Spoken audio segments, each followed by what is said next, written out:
بسم اللہ الرحمن الرحیم نحمدہ ونصلی علی رسولہ الکریم اما بعد 15 روزہ اسلامی عقائد کورس کا دوسرا حصہ عقائد والا شروع ہو رہا ہے۔ اس کا پہلا عنوان ہے اللہ تعالیٰ کی ذات و صفات۔ اللہ تعالیٰ کی ذات و صفات کے اعتبار سے 5 بنیادی عقیدے ہیں۔ پہلا یہ کہ اللہ تعالیٰ خود بخود موجود ہیں۔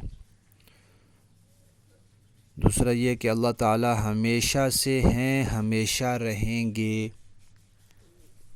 تیسرا یہ کہ اللہ تعالیٰ تمام اچھی صفات کے مالک ہیں اور تمام خوبیوں کے مالک ہیں۔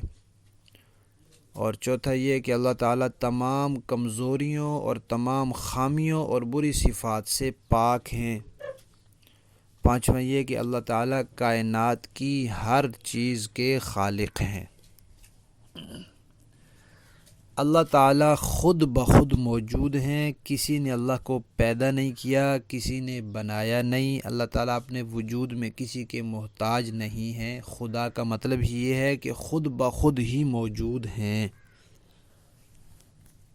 اللہ تعالیٰ ہمیشہ سے ہیں، کوئی زمانہ ایسا نہیں گزرا کہ اس میں اللہ تعالیٰ نہ ہوں، ہمیشہ سے ہیں اور ہمیشہ رہیں گے۔ کوئی زمانہ ایسا نہیں آئے گا کہ جس میں اللہ تعالیٰ کی ذات نہ ہو۔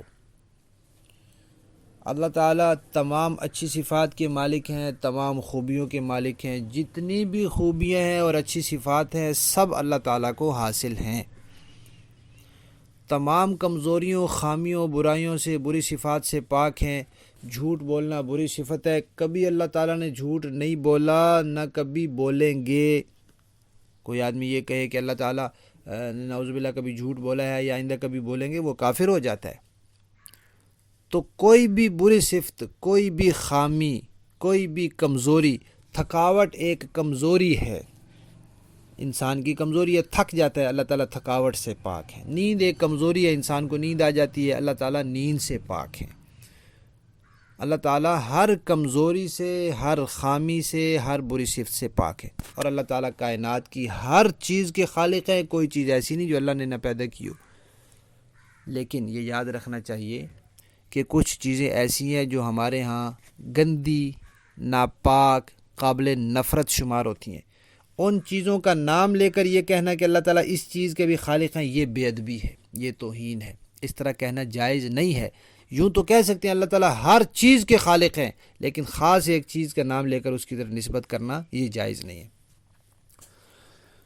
قرآن پاک میں اللہ تعالیٰ فرماتے ہیں یا ایھا الناس انتم الفقراء الی اللہ واللہ هو الغنی، کہ اے انسانو تم سب اللہ کے محتاج ہو۔ اللہ تعالیٰ کسی کے محتاج نہیں ہے۔ جب کسی کے محتاج نہیں ہے تو پھر اپنے وجود میں کسی کے محتاج نہیں ہے، کسی کے بنانے سے نہیں ہوئے، خود بخود ہیں، اور خود بخود ہیں تو پھر ہمیشہ سے ہیں۔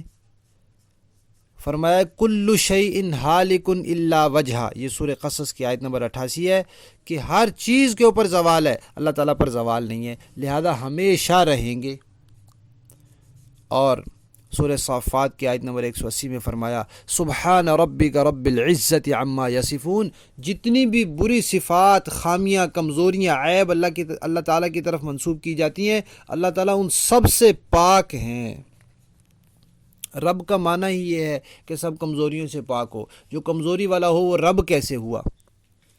اور سورہ رعد کی آیت نمبر 16 میں فرماتے ہیں قل اللہ خالق کل شیء وہو الواحد القہار، آپ کہہ دیجئے کہ اللہ ہر چیز کے خالق ہے۔